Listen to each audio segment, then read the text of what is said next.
Boxer या मिथुन चक्रवर्ती अभिनीत चित्रपटाला कालच्या 17 फेब्रुवारीला 40 वर्ष पूर्ण झाली. 17 फेब्रुवारी 1984 रोजी हा चित्रपट प्रदर्शित झाला होता.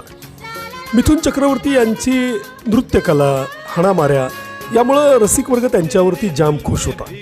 त्यांच्या नृत्य कौशल्याचा वापर करत डिस्को डान्सर हा चित्रपट बनवण्यात आला आणि तो तुफान चालला. त्यानंतर मग निर्मात्यांनी मिथुन चक्रवर्ती यांच्या हाणामारीच्या, कराटे, बॉक्सिंग वगैरे इमेजचा फायदा घ्यायचं ठरवलं आणि बॉक्सर या चित्रपटाची निर्मिती सुरू केली. मिथुन चक्रवर्ती हे सुद्धा निर्मात्यांपैकी एक होते.